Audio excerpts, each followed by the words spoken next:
play to win the game. Pass is intercepted at the goal line by Malcolm Butler. Oh, God! Stokely down the sideline. Can they catch him? Stokely! Wow!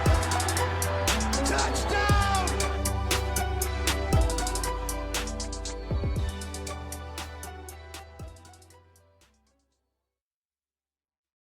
Welcome to the All Season Long podcast. My name is John, one of the hosts. What's up? What's up? I'm Josh.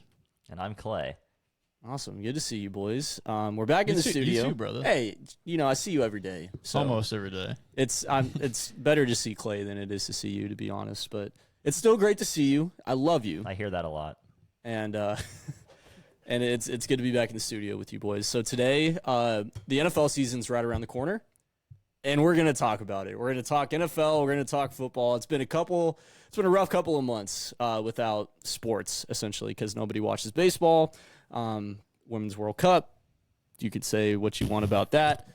But we're going to get into it. So let's start with the Den, as we always do. Josh, do you want to explain what the Den is? Yeah, the Den is just us kind of just shooting the shit, talking about, the movies we've been watching, the shows we've been watching, the sports, what's going on in the world, just kind of us just kind of catching up. Yeah. Because Clay moved to Seattle, so we don't get to catch up as often as we did in the past. He so. abandoned us. Yeah, let's get into it. Yeah, and Clay, quickly, do you want to talk about the second half of the show and what we're going to talk about there? Yeah, so the second half of the show, we're going to do a deeper dive into the AFC East and the AFC North today. So just kind of our predictions for the division. Yeah, a little fantasy sprinkled in too. I know we got a lot of fantasy football lovers in the audience. So yeah, oh, baby. That's what we got coming up. Cool. All right, well, let's get into it. And let's start hot, if you will. Josh, you saw Barbie this weekend, didn't you? I did. I saw it last night. Man. We don't have to have this as an extended review or anything, but I know you guys haven't seen it. It was funny. There were some funny moments. It made me laugh. Yeah. Now, give us your real opinion. Did you like it? Yeah, don't give us your PC opinion. No. I'm saying, like, this is straight up facts. Like, it's a funny. There's funny parts of the movie, and Margot Robbie's great, and Ryan Gosling's actually kind of funny, and it's kind of funny. However, the movie, it makes men seem horrible as just in general, and it was just sitting in there. And they're making kind of a stance about men and everyday life today, and they're like promoting kind of that men are kind of stupid. They're pigs. Yeah, and while that is Swine. true for some people, I don't think that represents men for the majority. Josh speaks for all men here. So I don't think that it was something that should be like promoted. That message should. I heard they say I believe in equality, and yeah. Like it should be equal, but I don't think that you should also degrade men in the process. I heard again. they mentioned the word patriarchy a lot in the movie. And yes, they do. That's said like at least 20 times. It sounds like how when someone says something and they don't know what the word means. I do that a lot. That sounds like it's patriarchy. Like what? To be honest, I don't know what it means, to be honest with you, but I thought it was like when you're really patriotic about something, but I don't. Oh goodness. Yikes. I'm assuming that's not what it is. And I mean, there's lots of Barbie references. Obviously, it's kind of like the Mario movie that we saw earlier this year, where there's kind of like little callbacks and stuff to the whole Barbie culture. It's doing really well in the box office, so that's interesting. Obviously, some people like it a lot. It's definitely a thing, but I didn't love it. Wasn't my real cup of tea. Just because of cup of tea, huh? Just because of the message. Give us a rating out of 10. Yeah, what do you got? I'd give it like a 6. Okay, 6 out of 10. That's actually high. high. You were gonna go. That's higher than I thought you were gonna go. I thought you were gonna give it like a 4. Good. No, it was a 6. Like some laughs. Well, but maybe if you played with Barbies as a kid, it would be more impactful to you. that's true. Yeah, That is true. Clay, what do you think about that? Well, I mean, I haven't seen the movie, so no comment. Well, I guess, and naturally, Man. It outperformed Oppenheimer. well, I was about to say naturally it's going to be compared to Oppenheimer, and to hear that it outperformed it in the box office is a little, it's something. That's something. I don't know. I'd feel like Oppenheimer's a more important movie. It's also like heavier and a lot longer, so I could see people Sure. like are choosing. Not between really the a two. kids movie either. Yeah, So I wouldn't say this one is. Is but Barbie yeah. a kids movie? No. yeah, but I don't know. you know there are parents that brought their kid to Barbie. Oh, sure. For sure. Sure. Had to be. Moving on, though. Yeah. Okay. Let's see. I just finished watching the Johnny Manziel documentary. Have y'all Oh, baby. had the pleasure? Johnny Football. Johnny No. Football, dude. I mean, what a time. I remember, I think I was a freshman in high school when that was all going down. So that was still when like NCAA was coming out and college football was just a lot different landscape back then. Dude, every kid wanted to be Johnny Manziel. Every kid wanted to be Johnny Football. And the documentary does it's really well made, really well produced, and it does a good job of showing everything that happened and went down from the perspective of Johnny, not making him out to be a victim, but making him out to be like, hey, there's this whole other side to everything that the media painted him as and everything that you heard. Like, he was going through a lot of stuff, obviously, because he was making some really bad decisions, but it was a lot darker than I think anyone ever realized what was actually happening. And I'm not saying that Most of it was like self-inflicted. yeah, exactly. I'm not saying I sympathize with it. Well, maybe I sympathize a little, but it was all self-inflicted. So, it makes sense, but it really does kind of make you feel a little bad for the guy. Like just a on. little bit. He It's didn't probably watch what any they were tape. trying to do. He didn't watch any tape. Well, you can figure out why he didn't watch any tape if you watch the I'm documentary. I'm done with Johnny Football. I went to A&M, man. I watched him play. I watched him in person play. I'm just tired of him being mentioned in the same breath as A&M. Like, we just need to move on. It's kind of getting to the point where like he's bigger than the program. Like, Well, just move on. they also Cut talk ties. about that. They talk about that in the documentary, and they made a claim, which I think is true. No one has done more for a university and for a program than Johnny Manziel did for Texas A&M. I don't know about that. So that's why he's still seen as that. Like, he revived that whole program. And I forgot about this, his first year when he won the Heisman was the first year that A&M moved to the SEC. That was the first year they were in the SEC. And if y'all remember, like, everyone was doubting A&M. They're like, they don't belong in the SEC. They're going to get smacked. They're a bad program. And he just took that and flipped it on its head and made A&M the quote-unquote powerhouse that it is today. And I think a lot of it has to do with Manziel Mania, with Johnny Football, Kevin Sumlin, Cliff Kingsbury, like all those guys, like is the reason why A&M is so successful in recruiting and why there's what they are today. They're not a powerhouse today, though. You can make the kinda claim suck. that they are kind of a powerhouse, kind of with their recruits that they get. Definitely when it comes to that. I mean, they're up there. I don't know if I think it's a little bit of an overstatement just- to say that no one has done more for a program than Johnny Manziel. for Name A&M. someone else. I mean, you could go down the list like Vince Young. I mean, the team was great. Texas was great before Vince Young. A&M has never Cam been. Newton, Auburn has Tim Tebow. Bo Jackson. Auburn has a huge like. If I mean, Florida was A&M's also been good in the past. When were they ever good? When was A&M good? Tannehill was Well, decent. we had with Von them. Miller. That was man. after Johnny Manziel. No, it Oh wasn't. yeah, Yes, it was. I think it was before. Tannehill was not after Johnny Manziel. Was it not? No. Yeah, I'm There's- gonna sink down in Kenny my seat a little Trill. bit. Kenny Trill was after Johnny Manziel, and Yeah. then we had Kyler and Mike Evans. Come Okay, if Johnny Manziel never happened, you never would have recruited Kyler, which I know Yeah, he and it left did anyways, nothing but- for us. Yeah, sure, but you never like. Come on, how can you sit here and say that you're sick and tired of Manziel when Manziel made A&M what it is today?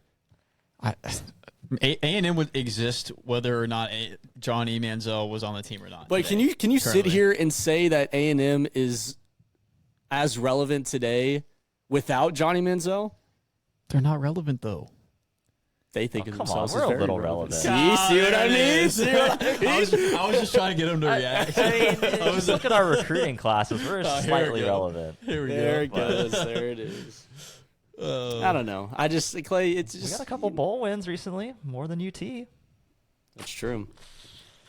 We're about to be playing each other again, so Yeah, well, that's God. I Get got a whole ready. thing about that. ready for that. I got a Clay, what whole about, thing about that. Another story for another time. We can move on.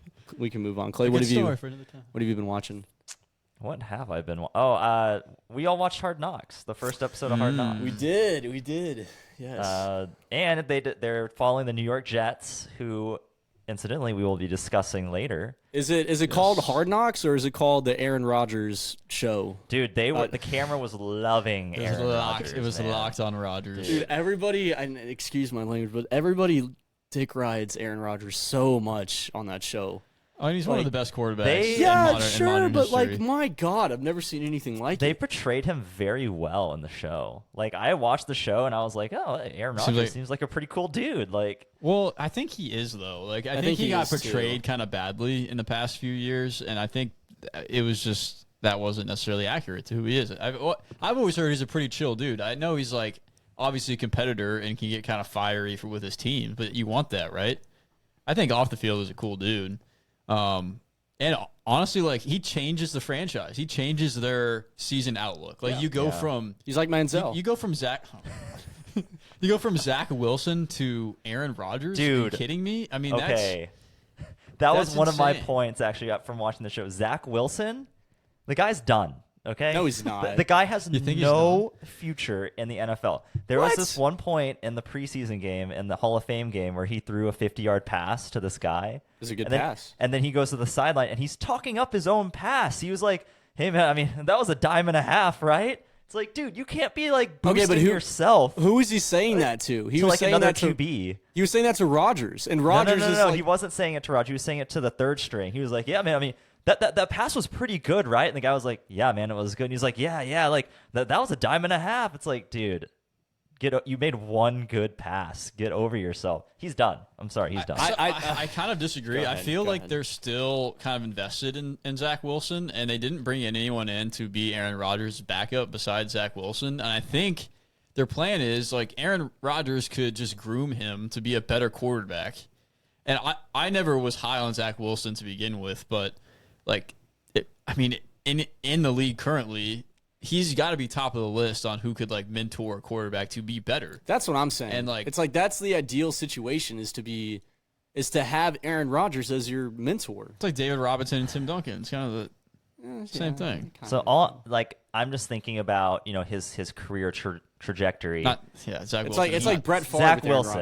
Rodgers. He's already been a starter though, so he's been a confirmed one starter. year. For Hold one on. year. He's been a confirmed starter, and just thinking about the guys that have been starters and then gone back to being benched, like their team decided like we need to invest a lot in this position because this guy's not doing it. Like Sam Darnold, Johnny Manziel got mentored by somebody. I don't know who. No, but he he got did. mentored Brian by Hoyer. somebody. He Yeah, mentored Brian by- Hoyer. Who's a Brian career Hoyer, backup. who was mentored by Tom Brady. Maybe. So he basically was mentored by That's Tom ridiculous. Brady. Maybe if Johnny Manziel had Aaron Rodgers on his team, maybe he would have became something in the NFL. I do think, agree with I you, think once though. you go from starter to being benched, it's not It's good. tough- it's tough to like, come back. Trey I Lance. agree. Trey Lance is done. Trey Oh, Lance is dude, done. I didn't want to talk about it, but he got sacked like 5 times today in the preseason Oh game. God. Did he really? Yeah, Damn, that's rough. I believe. I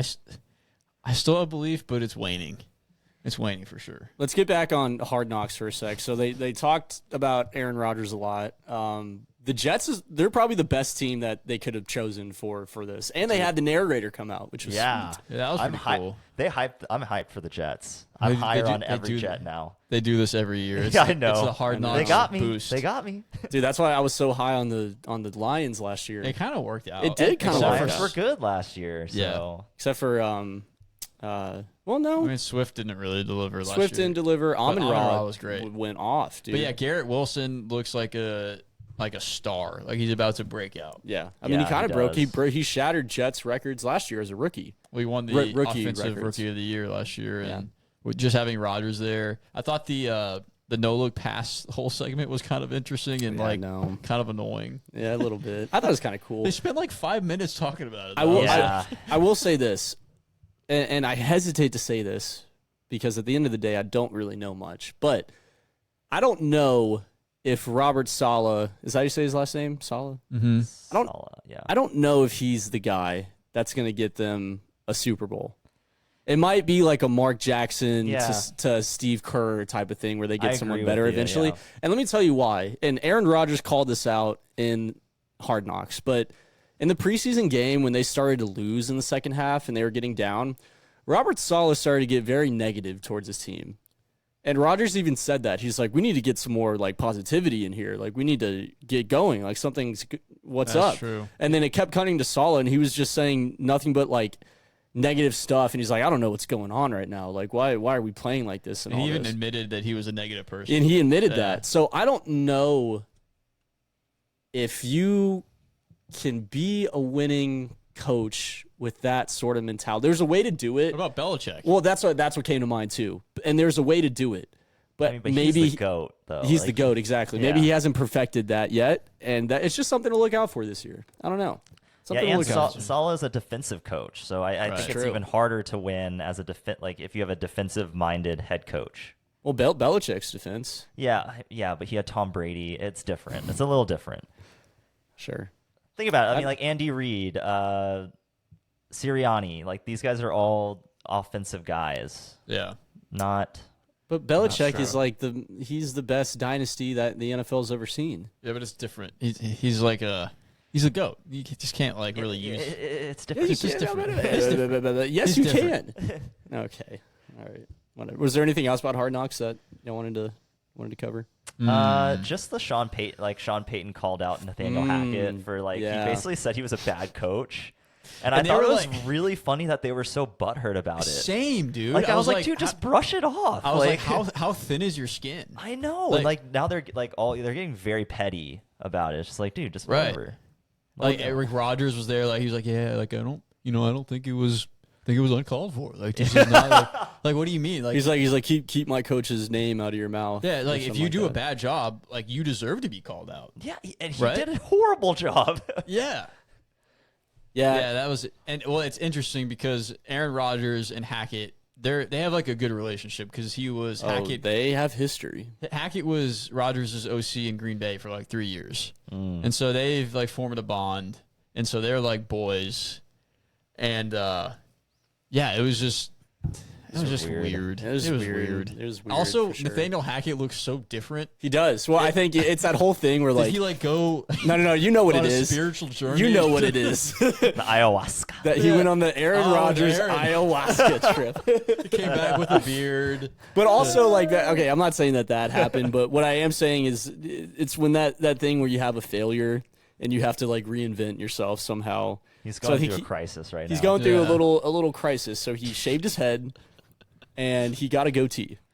Yeah. Right? I didn't recognize him. I was like, who is that? Yeah, who's this guy? Right?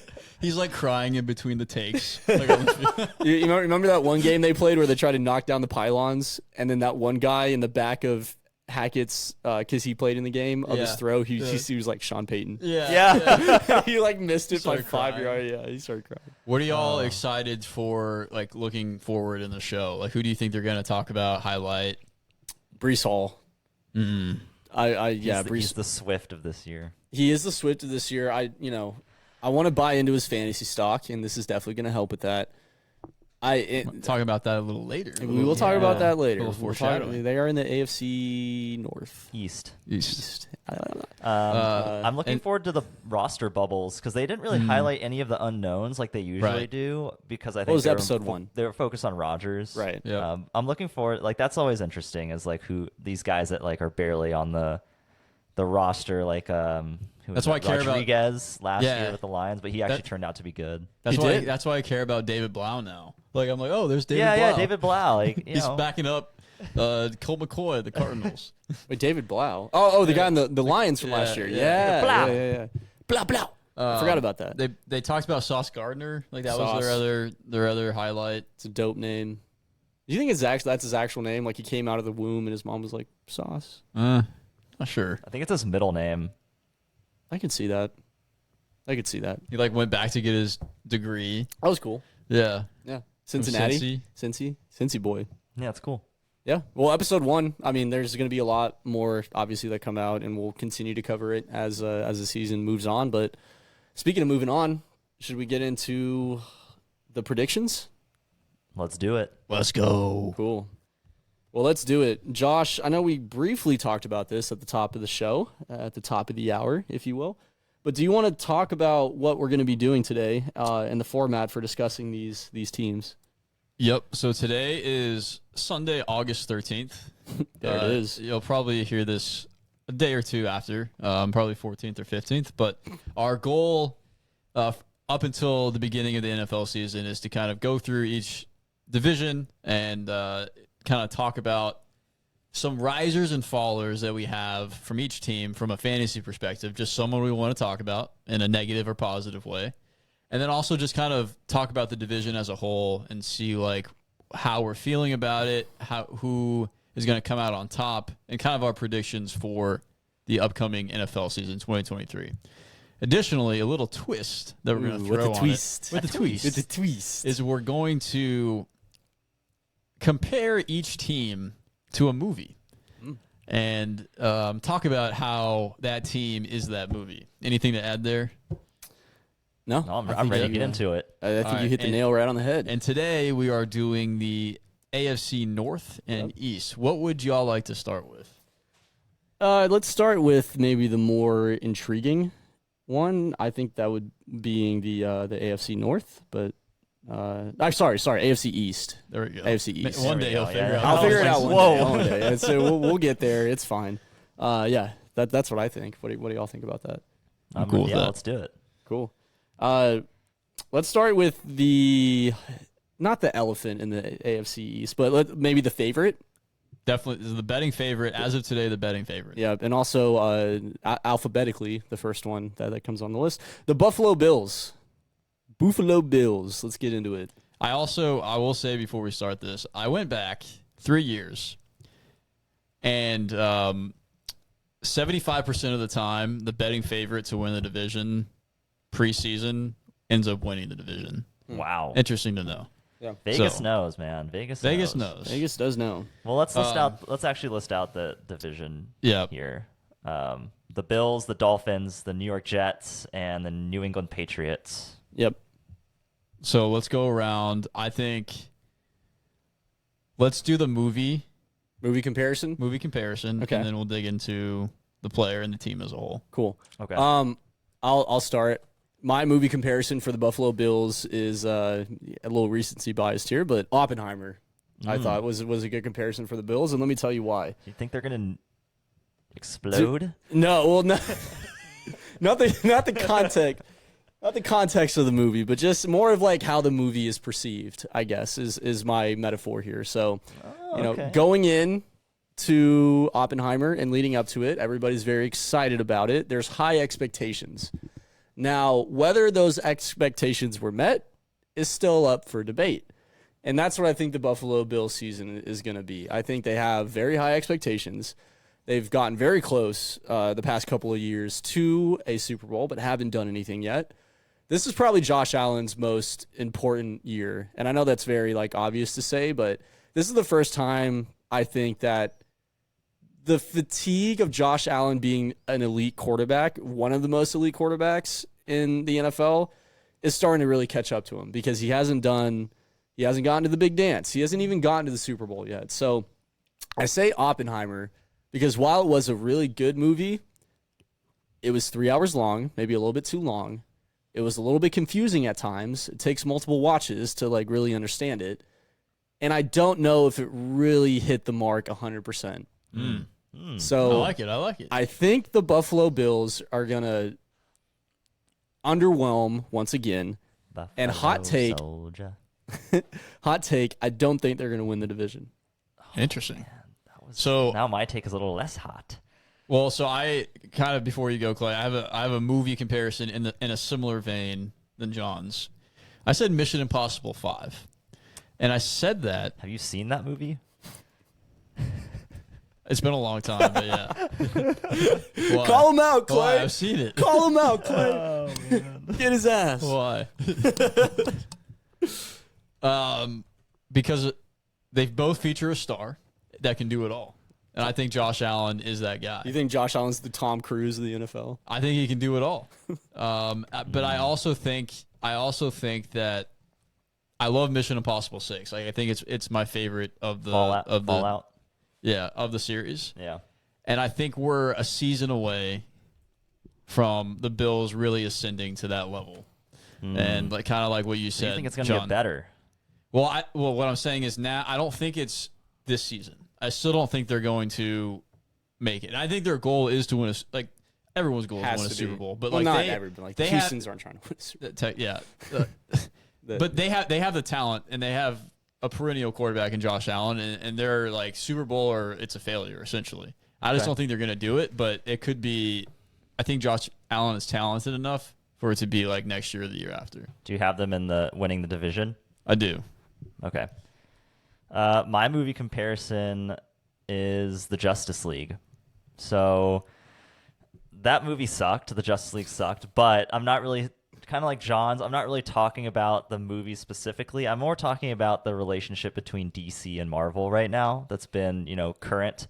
The Bills have been very, very good, but they can't get past the Chiefs, or it's either the Chiefs or the Bengals. But honestly, for me, I think Mahomes has outdueled Allen every time they've really come up and it's mattered.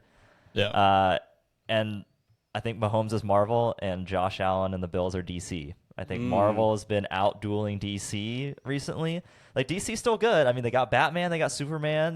They're huge, right? But Marvel is ahead of them right now, and I don't think that they're going to get past that hump until Patrick Mahomes retires.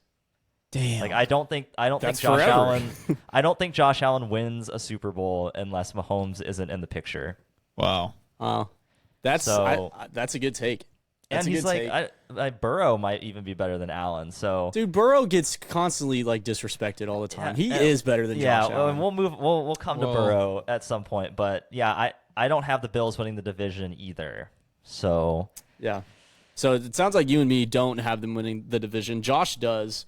The odds for them to win, Vegas over under, Bills at 10.5. Right? Does that make sense? Yeah. Is that? That's the win total.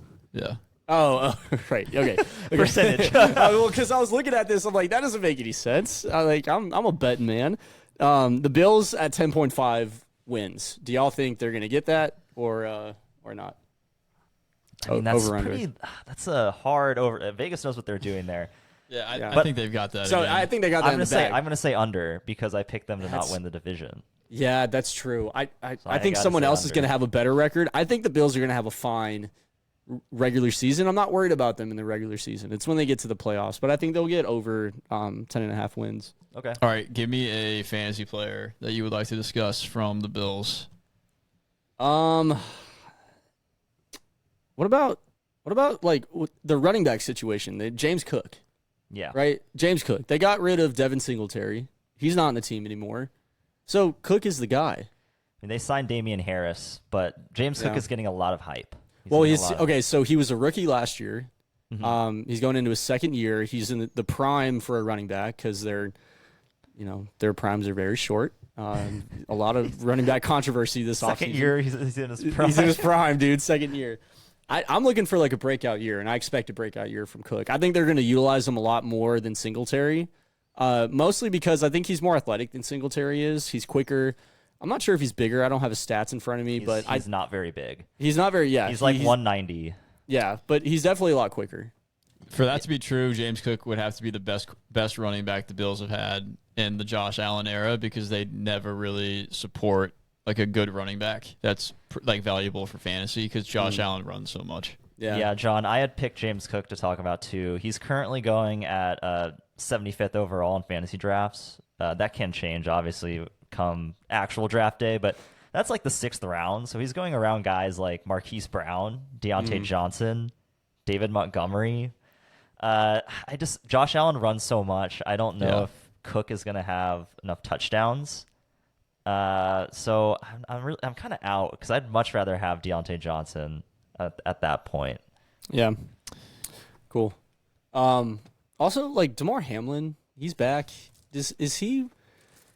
This might be a little controversial question, but was like he good before the whole thing happened? Like, was he He's like okay. a starter? I think he was replacing someone who was injured. Okay. Yeah. So he was like a second string guy. I just wanted to talk real quick about Gabe Davis. And the reason I want to talk about that is because he really disappointed last year. He was horrible, and I know that because I had him. And You're a truther. And because he was drafted like in the 4th or 5th round, and now he's being drafted in like the 8th or 9th round. And apparently, you obviously take this with a grain of salt, but all the news from camp is that he's been like absolutely killing it. He spent the offseason in the weight room, like he's bulked up, and I think that you can expect to be happier with Gabe Davis on your fantasy team this year because he's cheaper. And he also has the opportunity to I think what they're going to do is involve him more in the offense because they didn't sign anyone else. They didn't sign Hopkins. They didn't sign OBJ. And I think they look at it and they're like, well, Stephon Diggs, he can't be our entire offense. We did that last year. Let's try to spread the ball out a little bit more. Josh Allen, like you need to like distribute the ball more. And they're looking at Davis as like the number 2. And so I think he could return and beat his ADP by not only being his normal boom self sometimes, but also just being a more consistent force in the offense. Yeah, that's a good call out there, Josh, and it reminds me of one point that, I have to remind myself too, and I think it's really important that like you remember this going into fantasy drafts, and it's that players can get better. Like, right. Gabe Davis could just be a better football player this year than he was last year. Just because they're not like a rookie or like a second-year receiver doesn't mean they still can't get better. So, right. I mean, that could happen. 100%. 100%. Cool. Well, that was the Bills. Let's move on to our next team here. Not fan favorite, but team of a big fan of the show, the Miami Dolphins. Of course, talking about Wyatt. Let's talk some Fins, boys. Let's talk some Fins. As always, we'll start with our movie comparison. I chose Ace Ventura for this comparison for a couple of reasons. Number one, the Dolphins just seem like a very fun team. Their coach is probably my favorite coach in the whole NFL. If Tua can stay healthy, he's going to be slinging it all over the field. Jalen Waddle, Tyreek Hill, give me everybody. Give me that offense. They're going to have a good time. Also, Ace Ventura is like set in Miami, I'm pretty sure. So. Yeah, Dan Marino's like in the movie. Yeah, he's in the movie. He's in That's the a movie. good call. So I'm going Ace Ventura. That. I like that. I like the Fins. Give me Forrest Gump. What? Because if Tua keeps getting hit like he has been getting hit, he's going to start talking like Forrest Gump. Dude, come on. That's your metaphor. That's your comparison. I was kind of struggling with the Dolphins. Okay. Let's reel it in. Oh man. Yeah. Woo.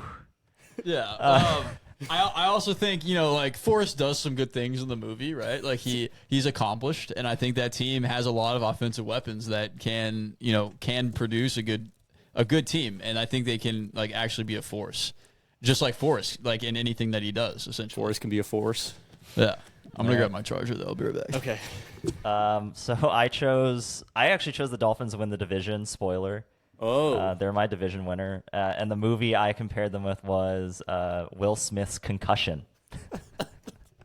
Really, really hitting it right on the nose there, huh? Not even beating around the bush there. Like, it's, Oh, man. Wait, okay, so, like, is it only because of the Tua concussion situation? I mean, yeah, okay. Just the whole fact that, like, they denied that he even had a concussion in the first place, like, it just alarm bells of, like, just they don't really care about his health at all. They want to win a football game, Yeah. And that was kind of like what the movie Concussion was about, is that, like, the NFL is trying to cover it up and, like, not have this come out.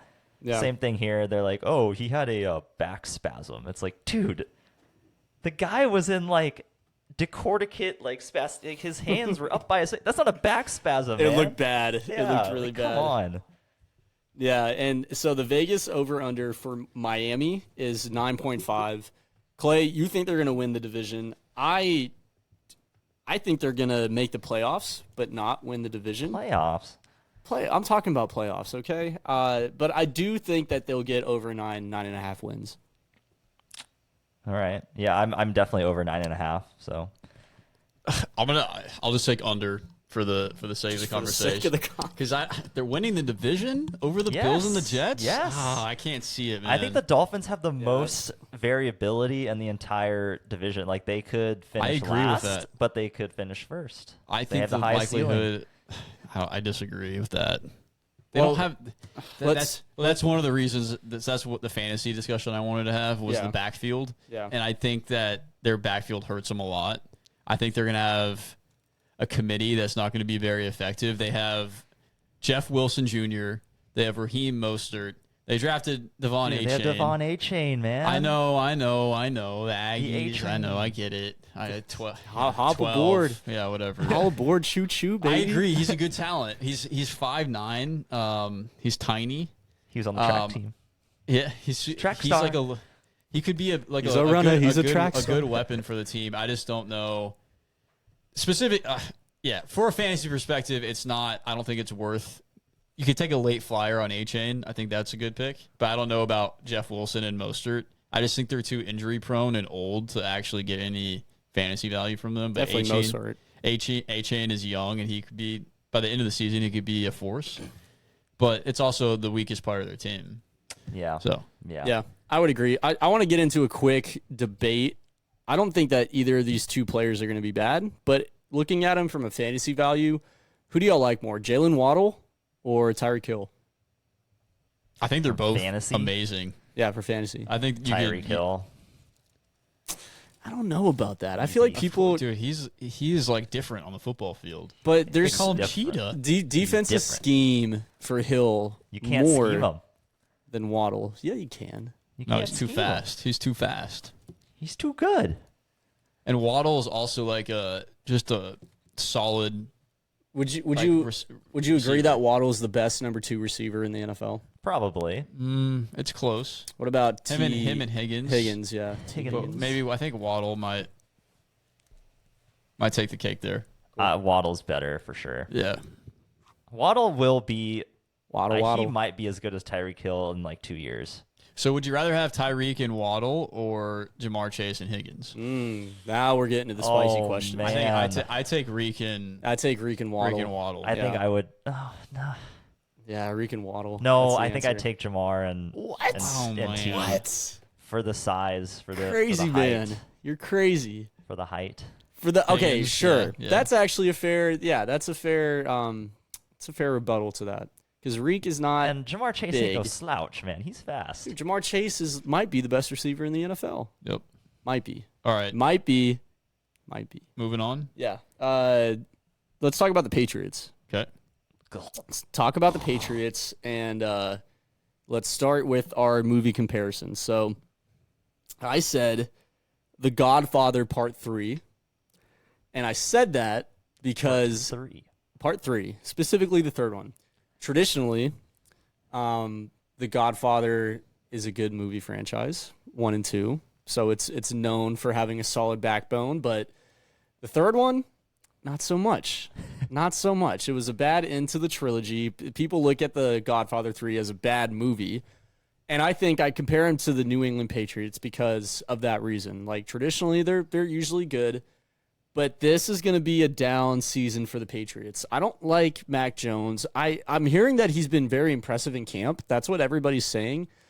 I'm not buying into the hype. I just don't think that I was going to say he's not a great athlete, but Tom Brady's not a great, he never had great athletic attributes. He was just a really good quarterback.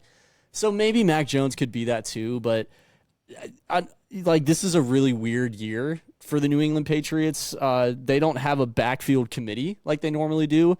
They have Ramondre Stevenson, who I think is going to have a great fantasy year, but I don't know if that fits for the Patriots like style. They're going to be good on defense, but yeah, Godfather Part 3, they're going to be down. They're going to finish last in the division. That's my prediction.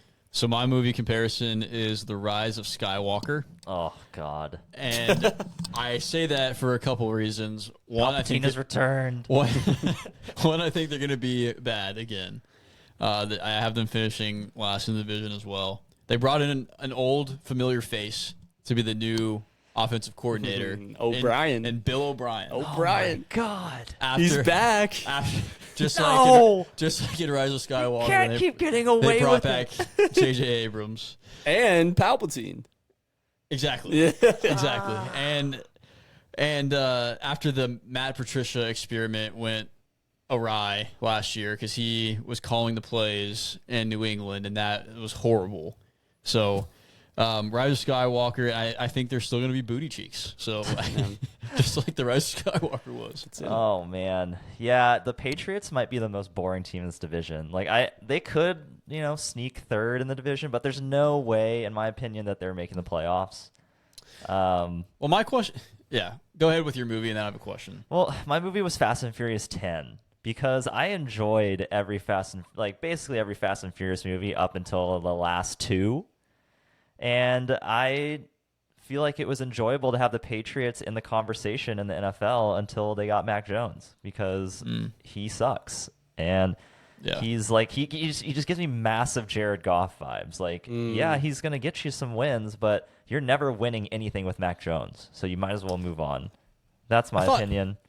I thought Mac Jones showed a little spark in his rookie season that I didn't see at all last year. And maybe that's why people are calling for a bounce back from the Patriots. Because Patricia was calling the plays, and you have an offensive guy and Bill O'Brien coming back. I don't know about that. He's a clown.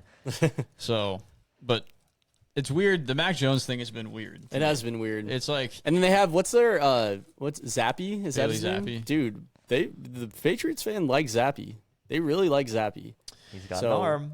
He's got an arm. He can sling it. Maybe he takes over again. from a fantasy perspective, I'm really torn on Ramondre. Like, I'm torn because he looked amazing last year. Like, he finished in a PPR. I think he finished as the running back 7 Point per reception for the year, which is crazy. And because he was drafted in like the 8th or 9th round, and he finished as the running back 7, and he looked amazing. Like, he passed the eye test, right? Like, he was bouncing off people. It's like the best kind of draft pick ever, man. It is, but he looked like. He looked like Jamal Charles out there. Like, he was crazy. You're just saying that the whole stigma with like Patriots running backs. And that's why I'm torn, right? Because it's like Damian Harris got a little banged up, so he was kind of forced to be the guy. And I don't know if they haven't really had a bell cow, right? They don't really use a bell cow. And there's this whole thing, like Bill Belichick loves Ramondre. He trusts him, apparently, like, fully. And Ramondre apparently modeled his game after LeGarrette Blount. And the Patriots love LeGarrette Blount. And so it's like, it's kind of weird. And I don't know if they drafted a running back. And, I think last year they drafted a running back. Pierre Strong. Yeah, Strong. And so he could just overtake him, just like Ramondre overtook Harris, and how Damian Harris took over Sony Michel, Dude, like the last Sony 3 Michel. years. I know, right? Yeah. So it's just kind of weird. It's like, do you believe the Patriots are going to give Ramondre 3-down bell cow work? Yeah. For me, I like drafting players that I enjoy rooting for, and there's basically nobody on the Patriots that I would enjoy rooting for. So I've kind of just like put all of them on my do not draft list. But Ramondre could hit. He could hit. There's definitely risk though. He's expensive. He's very expensive. He's a 25th pick. Wow. Other than RB10. Than Ramondre, I can't really think of anyone, because we cover on Mac Jones a little bit too. Like, yeah. What other fantasy value is? They have a Patriots? Tyquan Thornton, a receiver, Yeah. but Devontae Parker? let somebody else draft Patriots receivers. Right. Yeah. There's nobody. Juju's Juju. there now. Oh, Juju, yeah. Dude, Yeah, Juju's but been on. I drafted him in Dynasty. Look at me. Don't draft Juju. If you're listening to this, do not draft Juju. But you're in on Ramondre. I've been on Ramondre. Yeah, and I think the best thing to look at, as you already mentioned it before, the end of last year when he was the guy, I think he did enough to prove to Belichick and the team that I can be the guy and just give me the rock and let me go to work and let me try this out. And I think that's what's going to happen. So we'll see if it works. Yeah, but it's kind of it worrisome. seems like that's the scheme that they're going to go It's kind of with. worrisome, though, because he was getting all the work at the end of the season. And they have come out and said, like, we're going to ease off of him a little bit this year. They have said that? Yeah. Who said that? Just, like, that's kind of the report is, like, we're going to, like, not – you're our guy, but we're not going to, like, run you into the ground. Yeah, like, but you got to take that with a grain of salt, though. Of course. You know have to Belichick take, you have is to take not all of gonna- this with a grain of salt, right? Right, Because right. it's preseason. Sure. Yeah. I mean, if you really want to get from a high level, yeah, that's correct. Cool.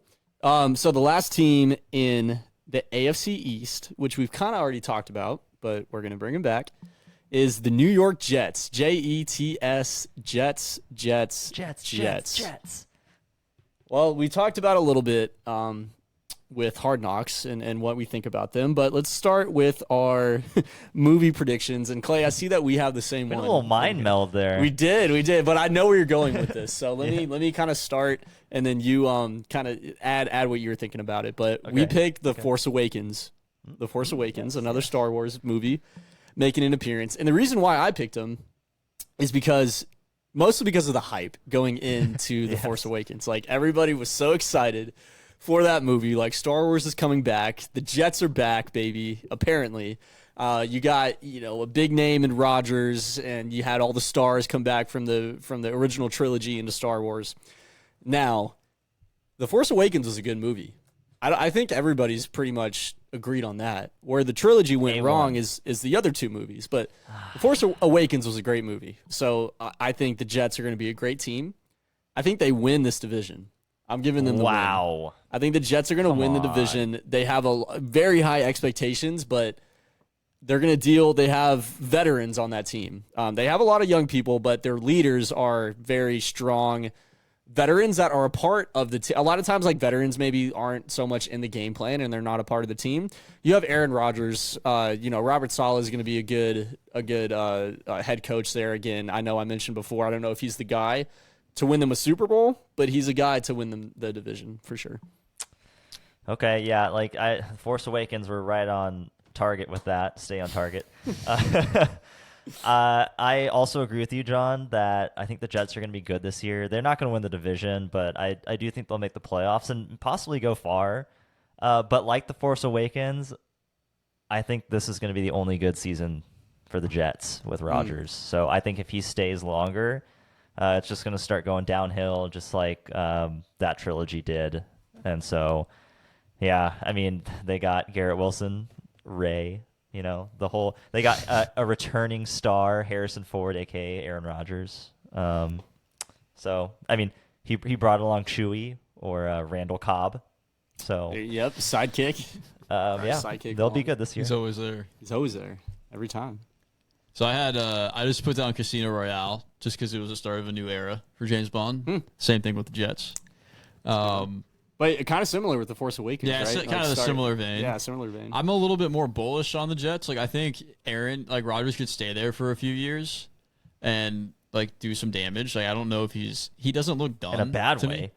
No, like, in a good way. I think the team is set up. I think he can be the guy. I think he can last a decent amount of time, like Tom did. Just like Daniel Craig did for James Bond, for like 6 movies. I don't know about that long, but he overstayed his welcome a little bit. They just had to nuke his ass. They did. They do. You are not coming back, sir. It's like there's not even a chance of you coming back. But hey, I have them finishing second in the division. Okay. So, okay. Yeah. Cool. Well, I put a poll on Instagram. Our listeners think that the Bills are going to win the division pretty unanimously, and with a couple Miami Dolphins sprinkled in. But I don't know, dude. I think I know who picked that. So I got Miami, and then I got Buffalo, then I got New York, then I got New England. Cool. John, you want to talk about fantasy for Jets real quick? Oh, real quick. I mean, the one person that I think we already touched on is Garrett Wilson. I think he has the potential to be the number 1 receiver in fantasy. He's definitely going to be top 5, I think, but he could end up being number 1. I wanted to bring up Breece Hall, and I'm fading Breece Hall this year.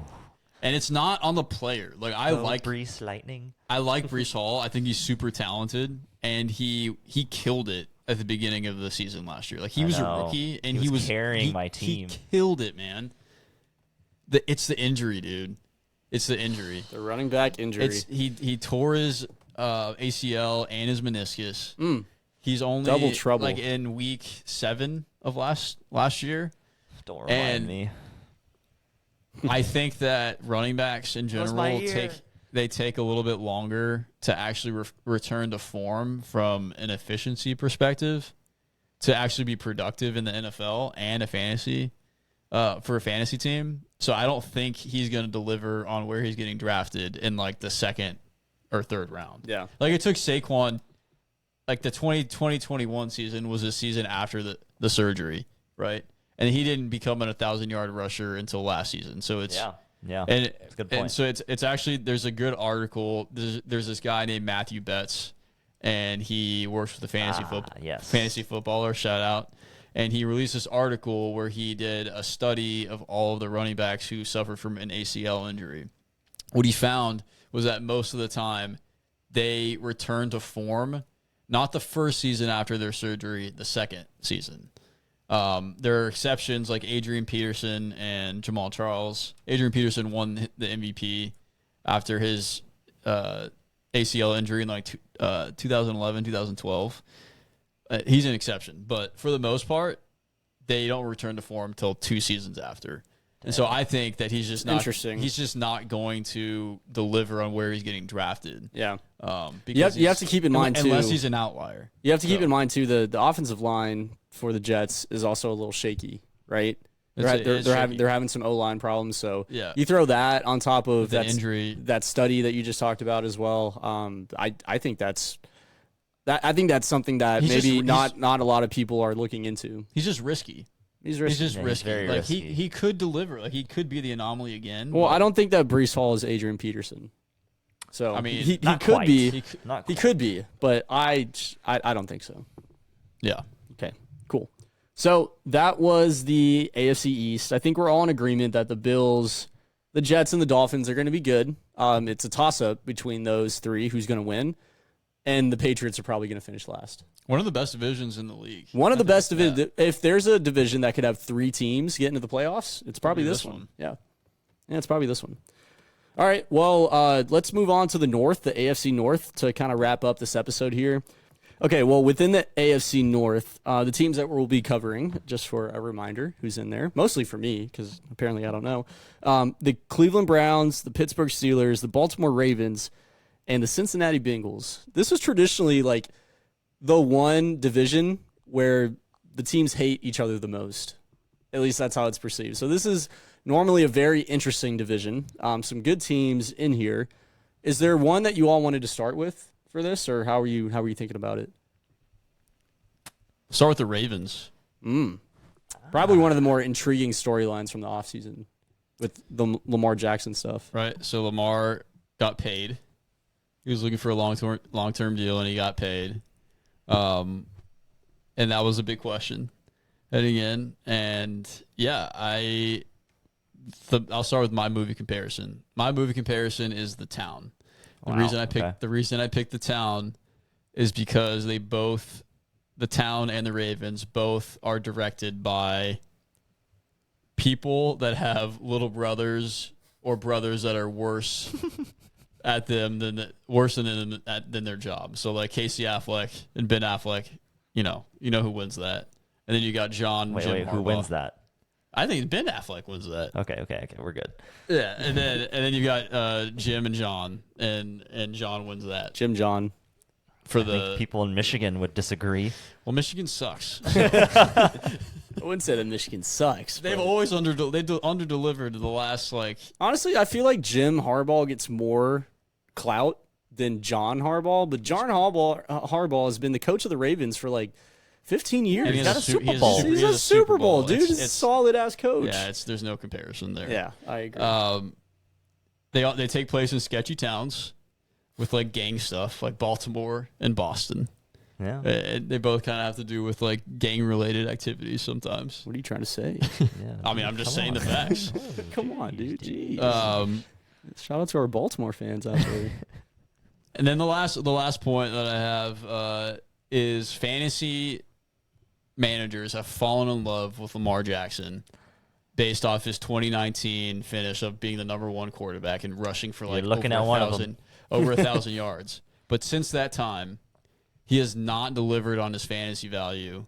But he's still drafted. He's been injured. And that's the point, right? Like, is he that? Can he stay healthy? Can he be that guy that you're drafting him to be? Because he's been not even a quarterback 1 for the past couple seasons because he's been injured. So it's a knock on him. How does that compare to the talent? Well, Ben Affleck falls in love with a chick from one of the robberies that they do. So it's kind of like fantasy managers falling in love with Lamar Jackson. Okay. All I'm seeing the connection. I'm connecting the dots here. I got you. Yeah. I got you. Playing a little game. Cool. I agree with that. I chose. What did I choose? I chose Avatar: The Way of Water. Again, more of like on a recency bias here. The main reason why I chose this is they took so long to negotiate Lamar's contract, and the runtime for Way of Water is like 3 hours and 45 minutes. Just insane. It also took 10 plus years for them to come out with this movie after the first one that came out in 2010. So mostly it has to do with the amount of time that Lamar took to sign his contract. But then once the contract was signed, and once you like look at it from that perspective, it was a pretty good movie. It wasn't bad. Like, it had some great visuals. Watching Lamar play football is awesome. I love watching Lamar Jackson play football. Might be my favorite person to watch. Just the way that he plays running back and quarterback kind of within the same position. Over Patty? It's really cool. Yeah, over Patty. Patrick Mahomes is kind of overrated in my opinion. What? In terms of watchability. In terms of watchability, I think you got to go fat. You got to be quicker than that. Yeah. He's not overrated as a quarterback. Obviously, he's the GOAT right now. But I think Lamar Jackson is more fun to watch than Patrick Mahomes When he's on the field. Yeah. What do you mean like when he's on the half field? time. All right, When he's on the field, yes. After all this contract talk, I really should have picked Jerry Maguire as my movie, but I didn't pick Jerry Maguire. I picked Hercules, mainly because I feel like the Ravens this year are just going to be also ran. Like, they're going to be in the conversation, but I really don't expect them to actually challenge for the Super Bowl or be serious threats for a deep run in the playoffs. So kind of my thinking here was that, Hercules is a good movie, but no one ever considers it in the top, Disney animated films. And that's kind of how I feel the Ravens are. They're solid, but they're not considered in the actual contenders. R.I.P. Disney. R.I.P. Disney. Now, That's solid. In terms of fantasy value from the Ravens, obviously we know about Lamar, so I don't think we've already touched on him a little bit. What are some other players that you want to look out for? The running back situation is interesting. Obviously with Dobbins. Zay Flowers is also interesting. Dobbins. I chose Dobbins, J.K. Dobbins, the running back, because he's on my do not draft list currently where he's going. Oh. I don't want any part of him. I know, Josh, you just talked about the ACL recovery. He's 2 years out from his ACL tear, but he hasn't had a smooth recovery. He's kind of been in and out. He's had a couple cleanup procedures as well. So there's just something weird going on there. He's not doing well in his return to the field. And where he's going, you'd have to pick him over DJ Moore, who is killing it in preseason. I mean, the Bears are getting a lot of hype. You'd have to take him over Terry McLaurin, Alexander Madison, or Christian Watson. I can't do it. I can't do it at that point. Yeah, that's fair. So is it a contract thing with Dobbins too? Oh, I'm sure they don't want to pay him. Yeah. I mean, he's probably just going to be ran down. He'll probably be like a free agent or something. They'll franchise tag him. I agree with that take. I wanted to bring up Zay Flowers, the rookie receiver out of Boston College. Dude, he's getting a lot of hype. And rightly so, in my opinion. I am fully on board with Zay Flowers for a few reasons. And I'll start with the negative first. He's small. He's 5'9". Okay, so he's a little guy. That being said, their receiving room right now is Odell Beckham Jr., Rashad Bateman, who is recovering from an injury, who was supposed to be the guy last year. He got injured, so he couldn't really tell. But apparently Zay Flowers he's just like a complete gadget player. Like, he's all over the field. He's like a more athletic Hollywood Brown. And Hollywood and Lamar had a connection that's the best Hollywood has been with Lamar. And Zay Flowers, apparently from camp, is what we're hearing, is that he's the best receiver by far in the receiving room. And also, you get him at a really good price. Like, he is going as the 111th player off the board, wide receiver 47. So you're taking a shot on a Wookiee, a rookie. What about the attack on the Wookiees? A rookie receiver who usually, if there is a rookie to hit, and from a fantasy perspective, it's receiver, and I think that he's going to be awesome. They got a new offensive coordinator, Todd Monken, who was the Georgia offensive coordinator and quarterbacks coach recently. Monken. And they're apparently, like, they changed the whole offense. Like, they're running super fast. Like, they're running like a ton of plays. They're trying to like speed everything up because recently the Ravens have been super slow. So they're speeding the offense up. They're trying to like keep the pace up, and I think that's going to have a really good effect on the receiving core in general. And I'm on board for Zay Flowers. Awesome. Yep. Interesting. Very, very interesting. I like, so I don't know if I agree with the J.K. Dobbins take there. Because of the study that you referenced earlier and the emphasis on kind of speeding the offense up, I actually think that he's going to have more of a presence within the run game. And if he plays, like, we don't know if he's going to play. Like, he's not with the team. Well, yeah, but like if he plays, obviously, right, then he's going to be an important part of that offense, because everyone's focused on Lamar so much within the run game, they forget about the back sometimes. And that's what happened. You saw that 2 years ago. He was having a great year, and then he tore his ACL. So, you know, it kind of is what it is. So I don't know. And I don't know much about Zay Flowers, but it's definitely a rookie to look out for. Yeah, for sure. Cool. Well, let's move on. Also, the Ravens over-under for wins, I believe, is 8.5. Wow, I would hammer that. I feel like they're think so? over 8. Yeah. They'll be at I don't know. 10. If Lamar can stay healthy, I think that's 10 wins. That's a big if. That's a big if. They get to play the Steelers twice. What's that's wrong with 2 the wins Steelers? right there. Oh, my God. Okay. Let's get in. Let's move on to the Steelers. Well, no. Well, hold on. Let's talk about the Browns first, and we'll get to the Steelers. It's a perfect transition. Yes, you can't think of anything better. So, Clay, who did you have for your movie for the Cleveland Browns? I picked Draft Day for obvious reasons. For obvious reasons. That movie was so bad. I really think that that's how the Browns front office is. Like, so Draft Day is a movie with Kevin Costner, and he plays like what the GM, right, of the Cleveland Browns, and they go through a whole draft process, and it's a complete clown show. and I think that's actually how the Browns are run. And like Deshaun Watson, as creepy as Kevin Costner is in that movie too, towards Jennifer Gardner. So yeah, that's a weird relationship in that movie, isn't it? Yeah, I mean, it just boggles my mind sometimes. So the Browns Draft Day, I think they're going to be really bad again. There's no faith in that organization.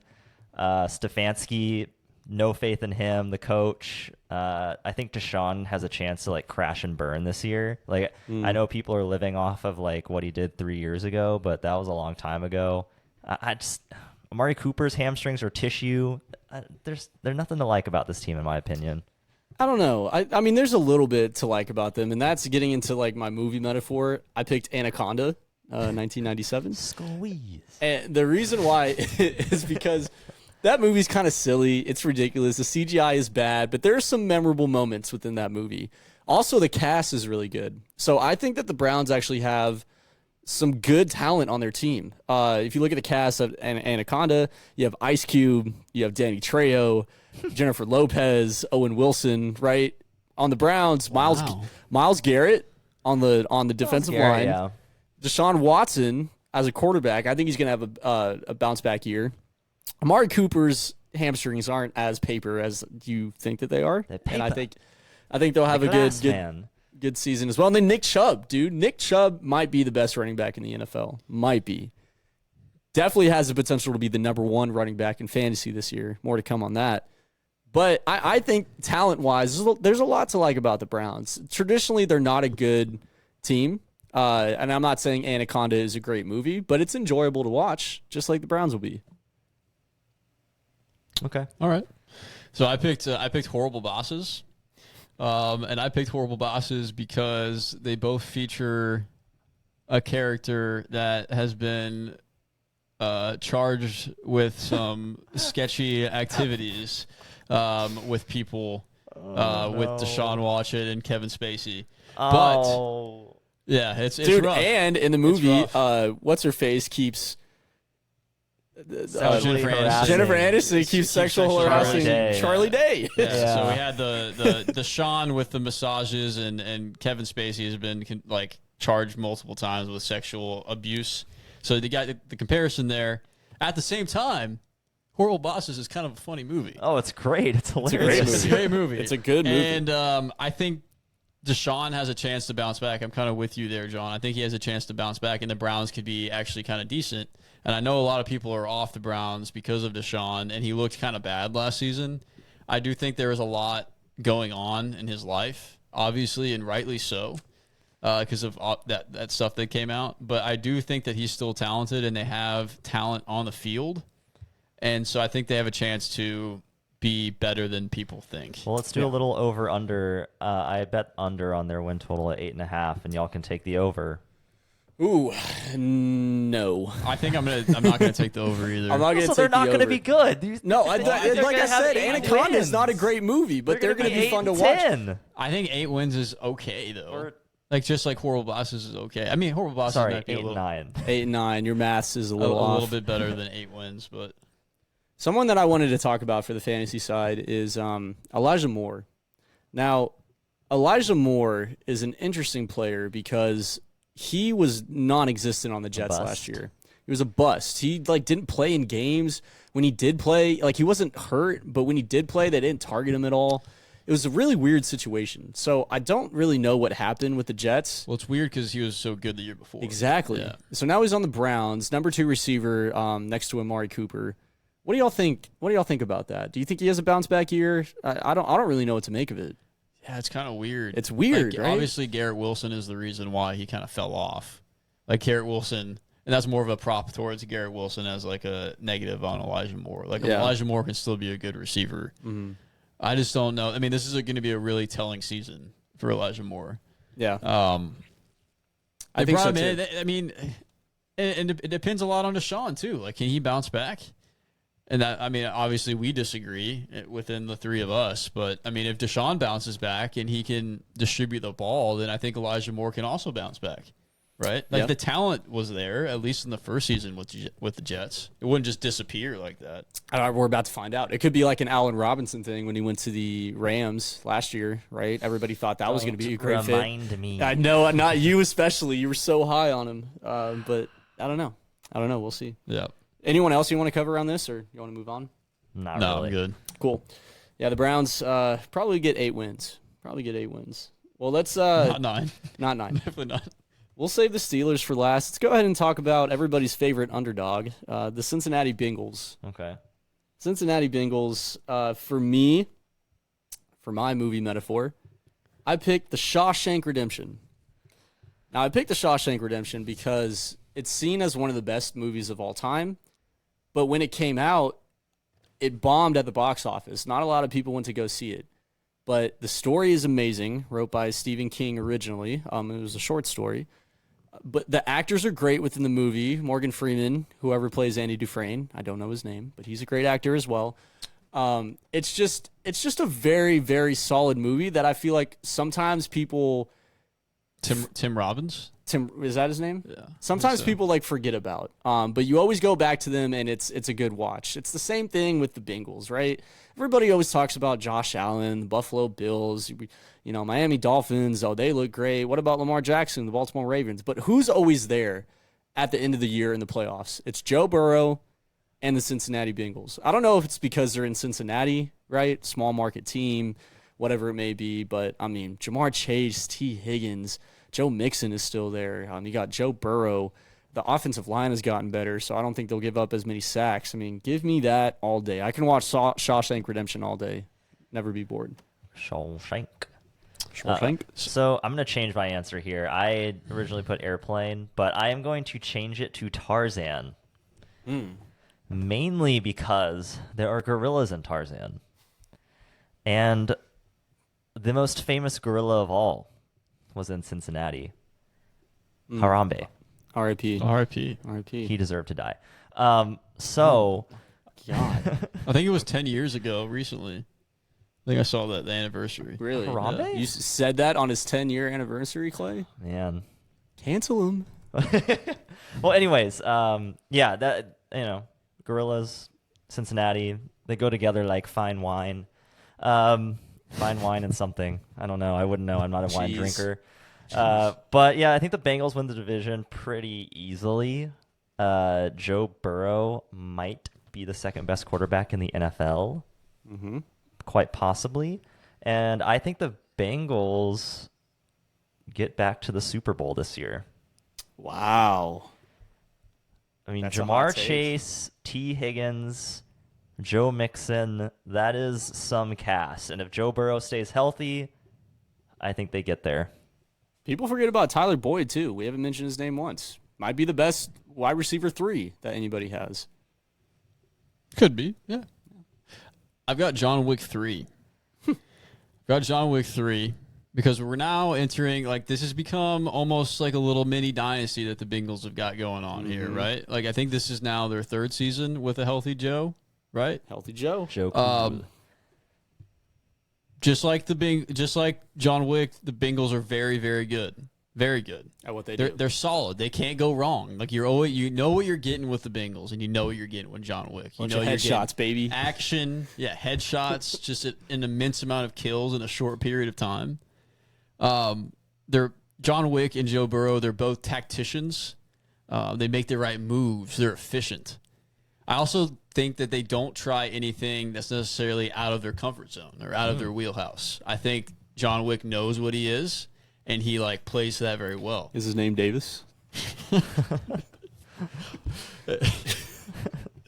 And I think Joe's the same way. I think Joe Burrow needs to take it to another level if they're going to win a Super Bowl. I think what we've seen so far is him playing within his wheelhouse. He's a very good passer, but if, like what you said, they're making it to the Super Bowl, if they're going to win, I think Joe Burrow needs to take it to another level. What other level could he take it to? The Super Bowl winning Just level. the Super Bowl winning level. I don't know. Surprise man. I mean, me, Joe. Surprise me. That's the great thing about it. You don't know. Yeah, sure. So that's my comparison. Would you say that he's the most clutch player right now in the NFL? I still think it's Patty. You think it's Patty? Yeah. Yeah, because he actually wins. He actually gets it done. I would have You loved think- to dude, wait, see. Oh, hold on. Before Clay, I just want to say, head to head, I think Joe Burrow has gotten the better of Patrick Mahomes more than Patrick Mahomes has won that matchup, and I think he's the only quarterback that can say that. Yeah, no, they were talking that up when they played last year, how Yeah. the Bengals had beaten the Chiefs multiple times, but So, Fantasy players. for the Bengals. I mean, there's a multitude of different ones to pick here. Do you want to start maybe with the biggest question mark, Joe Mixon? Yeah, I'll start with Mixon. It's weird. Mixon has been a running back one for 4 of his last 5 seasons, and he's being drafted at the end of the 3rd round as the RB15, 36 overall. So he's being drafted lower than his typical finish, which to me screams value, right? And And I'm kind of on board with that because Samaje Perine is gone. And Samaje Perine was he was their pass catching back, essentially. Joe Mixon caught the most passes that he ever has in his career last year as well. So he's like ascending as a pass catcher, right? And then you take away the 50 targets that Perine had. So they're vacated. And so Joe Mixon is there, and he's got, Chase Brown and Chris Evans as his backups. Travion Williams. Captain America? Captain America himself? Yeah, not quite. Travion Williams. I just think he's a super soldier. I think it's wide open for Mixon. I think he's going to be the workhorse on a really good team, and he screams value because he's being drafted as the RB15. So he's definitely a value. The only bad thing that I could way. Yeah, everyone be quiet. The only bad thing is he's 27, so he's getting up there. Grandpa. For a running back, you see the fall off around that 28, 27, 29 kind of area. So, he's got some miles on him, but that's the only bad thing. Let me pose a question to you all. Say you have a high draft pick in fantasy and you want to go receiver. You have Justin Jefferson and Jamar Chase to choose from. Who are you picking? Man, that's a dream. If you have the number one, if you had the number one pick and you wanted to go receiver, are you taking the Cincinnati Bengal, Jamar Chase, or are you taking the Viking, Justin Jefferson? I've been Jefferson every year except for this year. I feel like I'm Chase now. What? Like I'm on the Chase side. Yeah. I don't see there's any way you can't go Jefferson. I have two words for you. Kirk Cousins. Oh. No. Got him. No.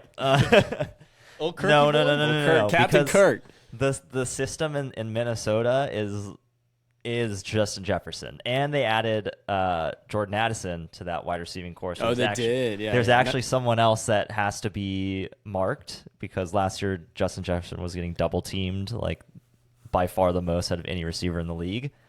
And I think crusty Adam Thielen, Jamar Chase, crustiest of crust. Yeah, Jamar Chase, he just loses a little too much to T. Higgins for my liking, especially in the red zone. So yeah, I'm gonna go Justin Jefferson. It's the safer pick. Yeah, but the reason I say Jamar Chase is just because I feel like we haven't even seen Jamar Chase's best season yet. Like I think he could even be better. Do you think we've seen? And I think we've seen Justin Jefferson's best season. You sure about that? You sure about that? I think so. Are you sure about that? His big playability is insane. And I think the boom of that's why I kind of am on the Chase side. Like they're both amazing. And then you have Joe Burrow throwing to him, and I'd rather have Joe than Kirk.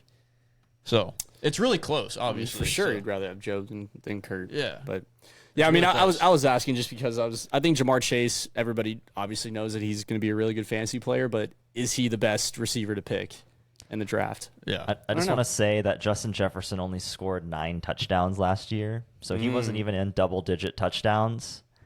There's still room to grow for him. I mean, 9 he touchdowns. He gets so many reds. As a Justin Jefferson owner in fantasy last year, he had so many targets in the red zone that just didn't come off. So there's definitely room to grow.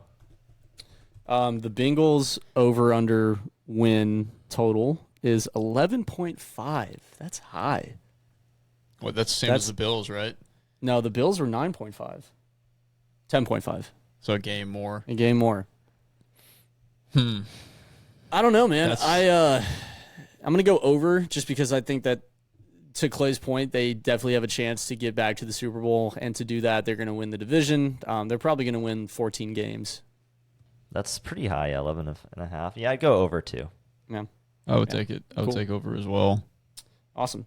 Well, we've come to the end at the AFC North. The last team. The Steelers. Oh, yeah. Okay. I thought you were closing it up. Let me get there. Don't steal my thunder like that, man. My God. Man. You just took it from my bottle. The Pittsburgh Steelers, with Mike Tomlin, still have not had a losing season. He continued that last year. I think he finished 500. That's is crazy. So cheap. That's a I know. losing season to me. No, it's not. No, it's not. It doesn't count. For my movie with the Pittsburgh Steelers, I kind of struggled with this one a little bit, but I'm gonna go with the Suicide Squad. I'm gonna go with Suicide Squad, and let me tell you why. The people that are fans of DC and that are fans of the Pittsburgh Steelers are really high on the Steelers this year. They love what they've seen so far out of obviously Pickens, but also Kenny Pickett? Pickett, Pickens. Pickett and Pickens. Right. The Pickett Pickens Connection. Right. is looking good. Pickett. I don't know if I'm buying. I'm not a huge Suicide Squad fan. I think the movie kind of sucked. I think who the liked Pittsburgh that movie? Steelers. No one liked that movie. DC fans like that movie. They made a second one though, right? That's what I'm saying. But they made a second people one that liked was it enough. completely unrelated to the first one. That is true. Right. They had a shark guy running around everywhere. It was very interesting to see that. I think that they're not going to be that good. I think most people think that they're not going to be that good. The only people that really have some sort of glass half full optimism, if you will, are Steelers fans, which is obviously to be expected because they're the fan base. But I think Pickett is not the guy. I think Pickens is the guy. That man is an athlete and a half. Let me tell you, he is he has the chance to be a very elite receiver in the NFL. Pickett, though, I don't know. I don't know if I trust it. Decision making seems a little off. I don't know if the accuracy is there. He's got the arm talent. He's got the power, but accuracy not so much. He was a rookie last year, so Old grain of salt. Yeah. You know? Clay? I chose The Dark Knight Returns. Okay. For the simple fact that the Pittsburgh Steelers are in that movie. So, I mean... That's true. Highs Ward. Dude, Yeah. Big Ben. Ben's yeah. in Big Ben's in it. I mean, they all die. That's a little shot. They all They do die. all die. But I was molded by it. yeah, I mean, the Steelers, they're always going to be talked about because of their history. But I do not think they're going to be very good this year. I think Kenny Pickett, I'm kind of on John's side where I don't think he's going to get it done. I think Najee, I have history with Najee in fantasy, so I'm always down on him.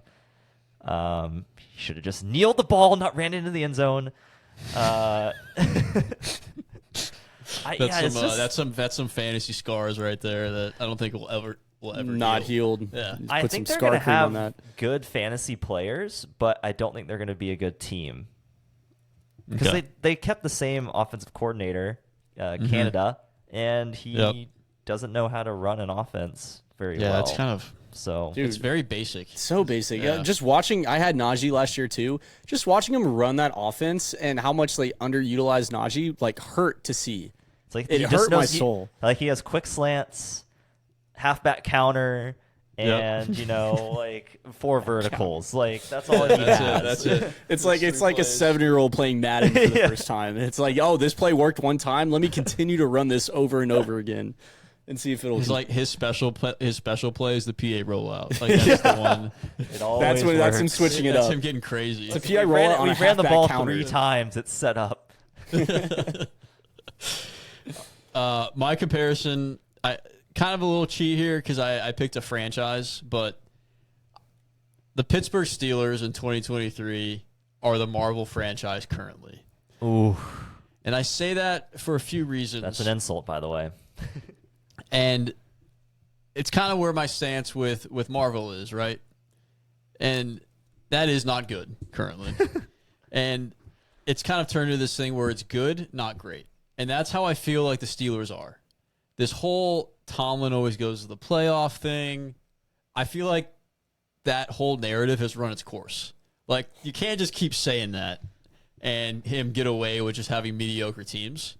I think it's time that he, like, something happens with the Steelers, or like they make some shake-up. major like they make some changes. Like, we can't just the Steelers have been mediocre for 4 years now. 4 or 5 years now with Big Ben, like the end of Big Ben's career and Kenny Pickett. Not putting that all on Tomlin, but basically if they don't do something about it, they're going to end up where Marvel is now, and that's in a bad place. Josh, in my have you opinion. seen Endgame yet? So No, That's why any comparison anything you say about Marvel Endgame came out like is 4 or 5 invalid. years ago. It's invalid. It came out 4 years ago. You haven't seen Infinity War. I have seen Infinity You War. haven't seen Endgame. Doesn't matter. Yes, it does matter. It came out. I'm talking about now. Okay. Marvel now. Okay, you're right. When did that come out? 2018. Endgame. Yeah, it came out 2019. There you go. The But state you of still Marvel's haven't bad. seen it. I know that's fair. really what That's I'm trying fair. to say. Yeah, Is you can't speak Just on give- Marvel Yeah, because you're you not haven't seen talking. Endgame. There you go. Okay. But I see what you're saying. The Steelers are bad. I have them finishing last in the division. From a fantasy perspective, I wanted to talk about Deontay Johnson. Yeah. I think he is a good receiver. He didn't score a touchdown last year. So I think there's an opportunity for a regression to the mean for him. And he's being drafted 83rd overall, which is around the 7th round as a wide receiver 33. And he's really good. Like, he's one of the best route runners in the league, in my opinion. And if Kenny Pickett can be better, I think Deontay Johnson can be a fantasy value. Definitely. So, Yeah, I don't know. I feel like he's going to get kind of overshadowed by Pickens. see, I disagree with you because I think Pickens like flashes on the screen, but from a actual talent perspective, I think Deontay Johnson is a better receiver than Pickens. I think Pickens so you think is Pickens is going to bust? No. I think we put words in my mouth, you son of a bitch. I think Pickens is a good player. I just think Deontay Johnson is a better player, and he's cheaper than Pickens. So, Okay. That's true. He's definitely cheaper than Pickens. There's no doubt about that. I wanted to talk about Pickens a little bit, but I feel like we just did. no, you can make a case for him. No, That's fine. I just think that That's just my the opinion. talent is going to speak for itself. That's Yeah, all. I mean, I'm rooting for him. Like, I think he's an awesome player. He's just like more expensive than Johnson, right? Yeah. And if you're Stop hitting the table. and if you're looking for like fantasy value, then Oh, no. Johnson's the way to go. What about you, Clay? Anyone? I mean, I put Kenny Pickett, and I just think I don't really want to talk about Kenny Pickett because I'm not going to draft him. But I think that if anyone's going to be relevant on this team, he needs to improve. So that's true. just what I'm looking out for. I'm hopeful because I do like Pickens and Deontay Johnson.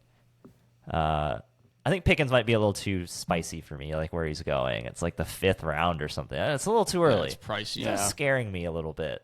I think you're right in that sense where you can get Deontay Johnson and probably get the same value from that versus Pickens. Yeah, I mean, Steelers, I think they're going to be kind of boring this year. So Yeah. I hope to not see them on too many of my primetime games. Yeah.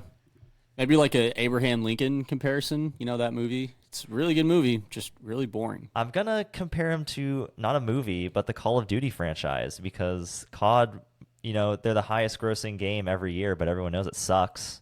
Just like the Pittsburgh Steelers make the playoffs every year, but everyone knows they suck, Well, their over-under win total, according to Vegas this year, is 8.5. I'm taking the under. I would as well. So Tomlin's I'm taking first the under. losing I'm fading season. him. Yep. I think so. So this is the year that it comes crashing down on Mike Tomlin. Well, I don't know because they do look good in preseason, but I think they're actually going to be over that. yeah. little 9-win action, Clay? Steelers, dude. Mainly because last year they had to contend with Mitchell Trubisky, okay, and he still got there. So I That's think crazy. can I mean, get they fine. could just have another 8-win season, and They Tomlin could. They could. Yeah, yeah. So keep that going. Yeah. All right, We shall see. all right. Yep. Well, that's it. So we covered, as a recap, the AFC North and the AFC East. So Yes, sir. next episode we'll finish off with the AFC. We'll do the West and the South, and then after that we'll do the NFC. Yep. So looking forward to that. But appreciate all the listeners out there hanging out with us for a little bit. I will shout out our socials now, Josh. I'll do it right now. Don't forget to follow us on Instagram at All Season Long Pod and our Discord channel. Clay, you want to talk about our Discord that we just launched?